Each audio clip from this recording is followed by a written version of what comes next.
안녕하십니까, 박지원 대표입니다. 투자로 상담을 오시는 분들이 특히 30대 후반, 40대 사회생활 한 10년 차 하신 분들이 가장 많습니다. 본인들이 가지고 있는 자산은 뭐 주택이겠죠. 아파트 쪽인데 주거를 가지고 그걸 정리해서 건물 투자를 하면 대표님 가능할까요? 라는 말씀을 하세요. 그 순자산이 어느 정도 되시냐라고 여쭤보죠. 뭐 대출 빼고 이것저것 빼고 남은 순자산이 그렇게 많지는 않으시겠죠. 왜냐, 월급쟁이 해가지고 뭐 대기업 다닌다고 해도 10년 차 정도 되면 보통 과장, 뭐 차장 요 정도 되시잖아요. 그 정도 되는데 뭐 연봉이 뭐 1억 넘어가는 회사가 그렇게 많지는 않기 때문에 실제로 여러분들이 가지고 있는 자산이 그렇게 많지도 않음에도 불구하고 빚을 내서 아파트를 사셨단 말이에요. 수입 가지고 이자를 내고 계시는 거예요, 구조가. 그걸 저축을 하셨어야지. 근데 한동안 우리 벼락거지라고 얘기해가지고 집을 못 사면 갑자기 내가 거지 되는 그런 건 줄 알고 갭 투자 열풍이 불었어요. 영끌 투자해가지고. 지금은 또 상황이 완전히 바뀌었죠. 작년 하반기, 올 상반기 막 3, 40%씩 떨어지니까 벼락거지가 아니고 완전히 폭망 세대들이 나오죠. 폭망하는 그 투자자분들이 나오시고 이런 상황이 벌어집니다. 내년 상황 그렇게 녹록치는 않습니다. 지금 가계대출은 너무 많다고 그래서 한국은행도 그렇고 청와대에서도 그렇고 가계대출 규제를 하겠다라고 하는 부분이 분명히 있고 정책 무기지론도 축소를 한다고 그래요. 반 이상 축소합니다. 대출도 줄면 어떻게 되나요? 투자하시는 분들도 줄죠. 투자자가 줄면 실수요자만 가지고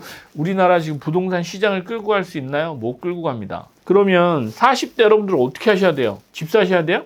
아닙니다. 집 사지 마라. 순자산 3억원 모을 때까지는 집 사지 마시라고 해요. 돈 1, 2억 가지고 저 지방에 또 수도권 외곽에 2, 3억짜리 갭 투자해가지고 몇 천만 원 들어간 빌라 사시고요. 또 경매 투자하시는 분들 있죠? 살 때 정말 자랑들 많이 해요. 친구들, 내가 요즘 무리했는데 말이야. 어디에 가서 집 하나 사버렸어. 뭐 이래가지고 자랑 나중에 하세요, 나중.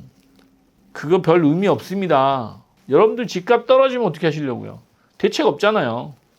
여러분들 무조건 오른다고 생각하고 사시는 거니까. 떨어지면 대책 없는 거예요. 그죠? 갭 투자해가지고 전세금도 못 들리는 역전세는 보셨잖아요. 그거 뭐 내년이라고 안 벌어지지 말란 법 있어요? 앞으로 그럼 계속 오르란 법이 있냐고. 없잖아요. 요즘 주택시장이 그렇습니다. 왜? 예전처럼 주택이 현격히 부족한 상황이 아니에요.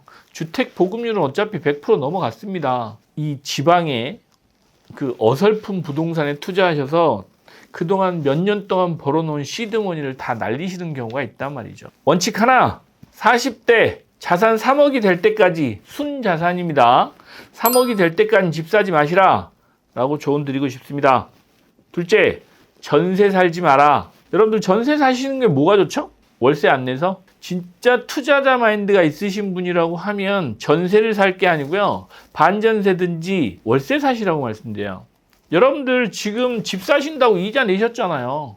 그 마음을 가지고 집을 샀다고 생각하시고 월세로 사세요. 전세 사실 그 비용을 다른 투자 상품에 투자하시란 말씀을 드리는 겁니다. 전세로 내 전 재산 5억인데 아니면 3억인데 전세로 다 갖다 넣어놨어. 그럼 나는 뭐에 투자하고 있는 거예요? 없잖아요. 월급밖에. 그거는 투자자가 아니란 얘기죠. 부자는 시간에 투자하는 겁니다. 그 부자가 되시려면 지금 현재 가지고 있는 시간을 이용하셔야 부자가 되실 수 있다는 얘기를 드리는 거예요. 그런데 그 시간을 전세로 들어가시면 온전히 다 버리시는 거잖아요.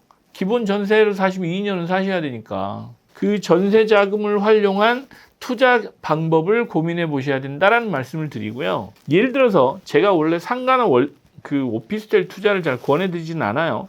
그럼에도 불구하고 서울 시내, 강남에, 역세권에, 여의도 이런 부지에 상권 좋은 대지 지분 많은 상가나 오피스텔 사셔서 갭 투자하셨단 말이죠. 전세 사실 돈 3억 가지고 반전세로 1억에 몇백 이자 낸다고 생각하시고요.